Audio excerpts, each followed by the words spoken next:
Petit disclaimer. Eh oui, je prépare les commentaires, je prépare les haters sur YouTube. Bon, il est vrai que dans cette session, j'avais le sang un peu chaud. You want I show you? Quand je retourne mon bluff, je ne plaisante pas. J'ai l'impression que je venais de lui annoncer que toute sa famille était morte. Il était anéanti. Et c'est peut-être mon côté un peu psychopathe sur les bords, mais c'était très marrant. Mais vous allez voir que parfois, ça peut aussi marcher. Avec Hugo, ça faisait 2 sessions qu'on faisait que de rail les gars. On les voyait ne pas prendre des spots en bluff alors qu'ils étaient obvious en bluff. Et donc, on était complètement déchaînés. Du coup, avec Hugo, on est allé sur les tables, en mode Terminator, et il y a du sang qui a coulé.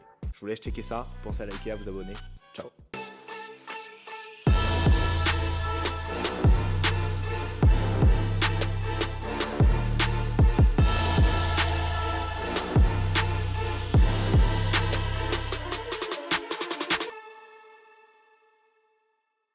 On commence cette splash session en 1-3 et je dépose 500$.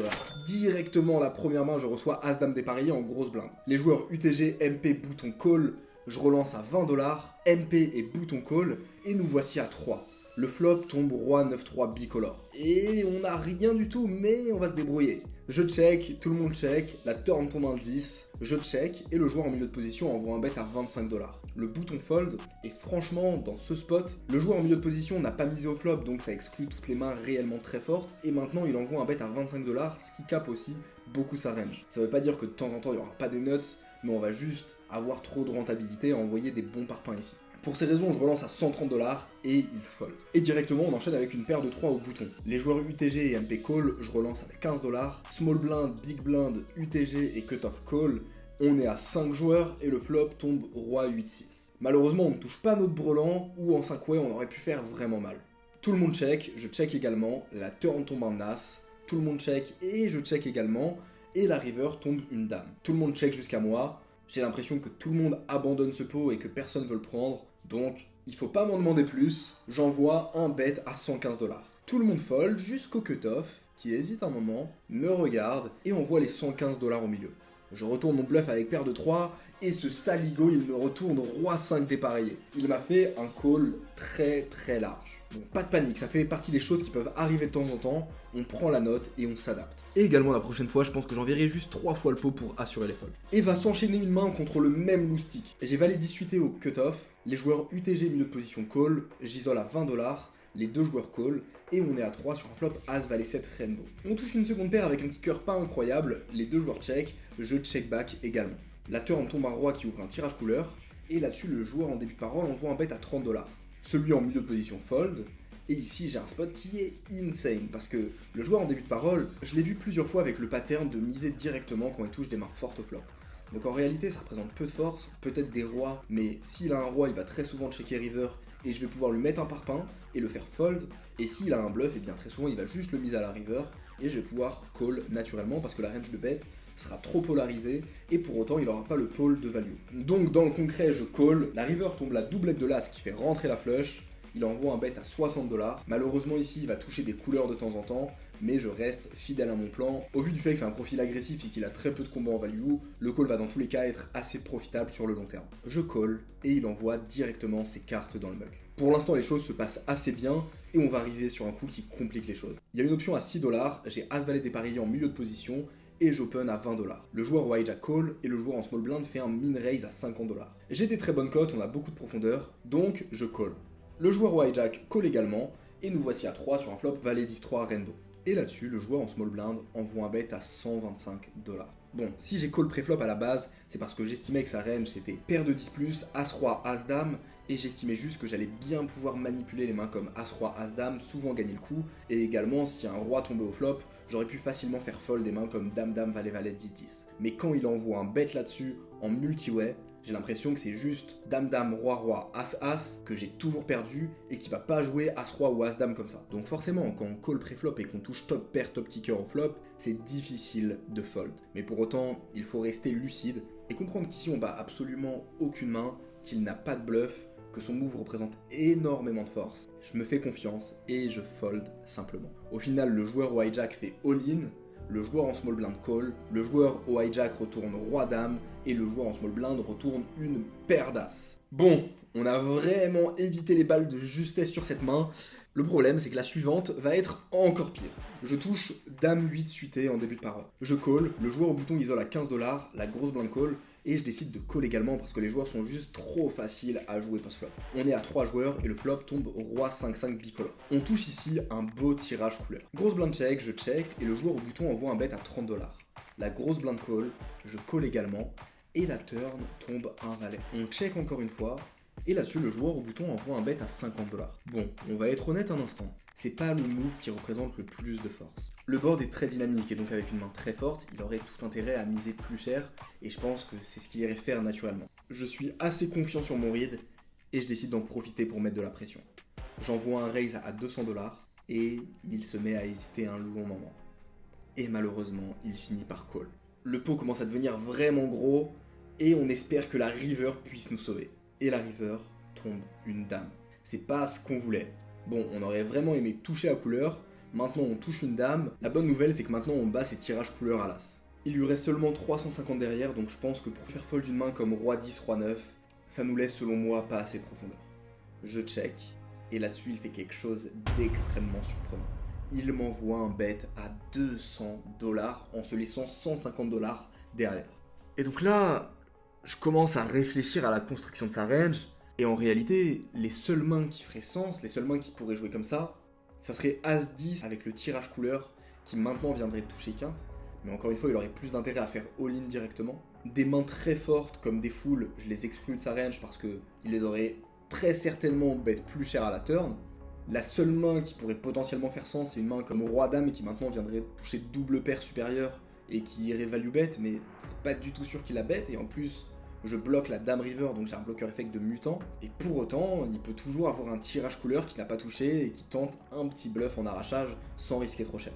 De mon côté, moi j'ai besoin d'être bon environ 20% du temps pour avoir un call profitable, parce que le pot est énorme et que son bet est ridicule. Quand j'ai check à la base à la river, je m'attendais vraiment pas à call, je me retrouve dans une situation où au final, fold ma main serait absolument dramatique. Je prends les 200$, je les envoie au milieu, et malheureusement, il retourne roi-dame dépareillé. Aïe aïe aïe, ce coup fait mal, je remets 400$ pour être à mes 500$ de stack, et c'est un début de session qui est vraiment pas excellent. Au final, la table casse, et je me déplace sur la table de Juju. Bon, les choses ont mal commencé d'un point de vue résultat, pour autant je suis trop content de mon jeu, je me sens hyper concentré, hyper vif intellectuellement, et donc je suis prêt à en découdre. Directement quand j'arrive à la nouvelle table, je reçois 10 et 8 dépareillés au bouton, les joueurs en début de parole, milieu de position et cut-off call, j'isole à 15$, début de parole et cut-off call, et nous voici à 3 sur un flop As-9-3 bicolore. Les deux checks, j'envoie un bet à 20$, le cut-off call, et la turn tombe un 2. On est maintenant en heads up, il check, je bet 80$ et il fold. Et s'ensuit pas mal de petits coups comme ça, où on vient mettre de la pression. Et comme une récompense qui tombe du ciel, arrive la main suivante. Et j'ai 10 et 5 suités au bouton. Les joueurs en début de parole, milieu de position, hijack, cutoff, bref, vous avez compris. On est sur une table family et ça vient toujours très nombreux sur le flop. Comme d'habitude, vu que je suis en position et que les joueurs sont très faciles à manipuler, je relance à 15$. Là-dessus, les joueurs en small blind, UTG, MP, hijack, cutoff, call, on est à 6 et le flop tombe 4-4-2 bicolore avec mon tirage couleur. C'est un board qu'ils vont très peu percuter, j'en profite directement pour bluffer ici. Même si on est contre beaucoup de joueurs, le bluff va être très rentable vu que c'est un board très bas avec très peu de percussion et en plus de ça, j'ai beaucoup d'équité. J'envoie un bet à 70$ et malheureusement, le joueur en small blind fait all-in pour 120$. Tout le monde fold jusqu'à moi. Forcément, je complète les 50$ qu'il me reste à compléter. Et là, on croise juste les doigts pour toucher notre flush. La turn tombe un 8 qui ne fait pas rentrer la flush. Et la river est magique, un beau roi qui fait rentrer la flush. L'adversaire retourne 4 et 5 et on claque notre 10 et 5 suités sur la table comme des boss. Le stack monte et on rattrape ce pénible début de session. Et la session va devenir de plus en plus orgasmique avec la main suivante. Je découvre 10 et 6 suités au bouton.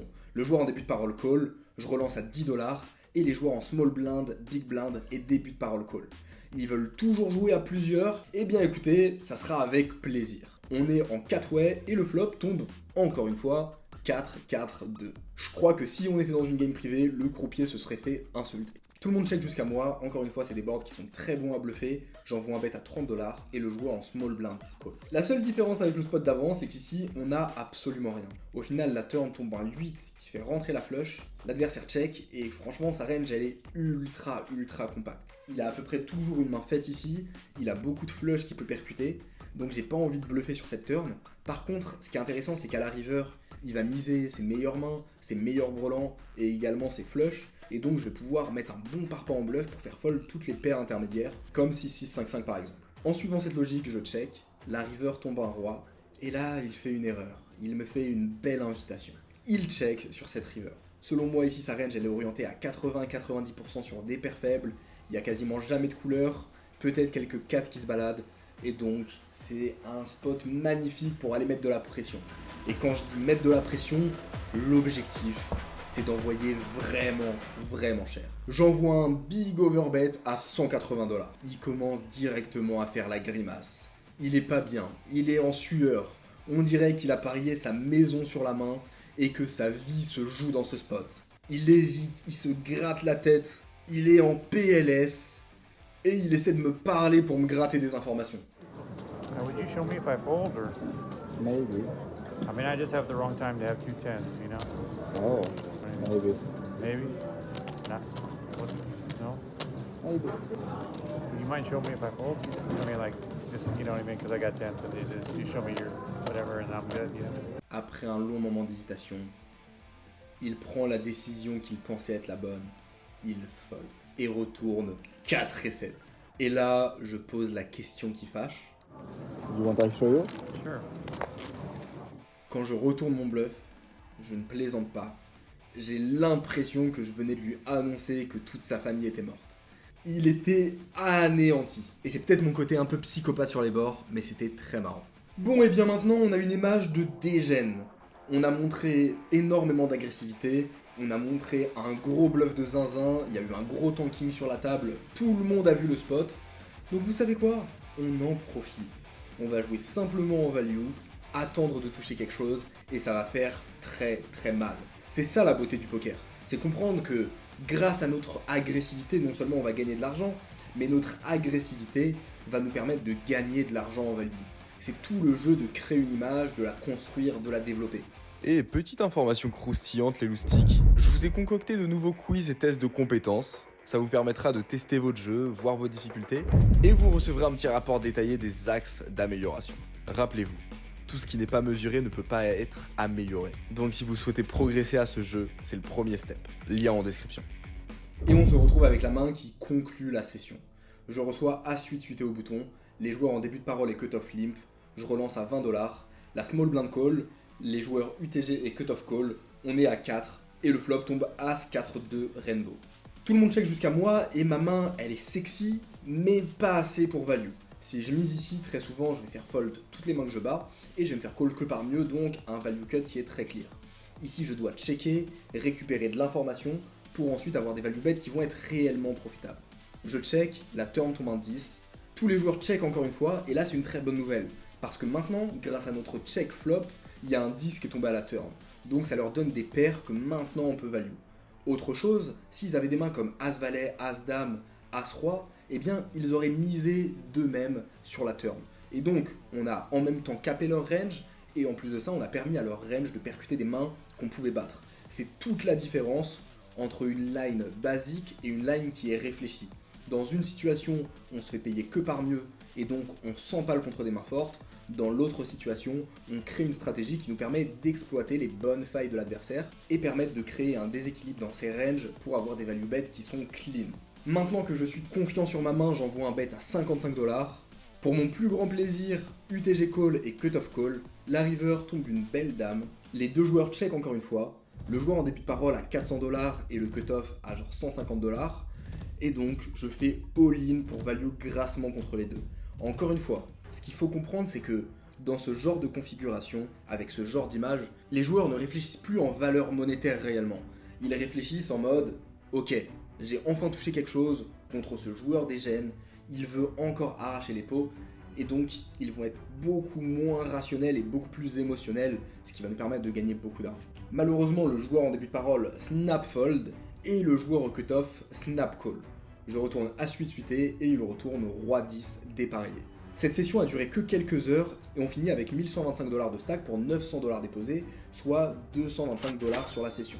Ça avait très mal commencé, on a bien réussi à remonter et c'était vraiment très marrant de mettre ces spots en bluff, de surfer sur ces dynamiques.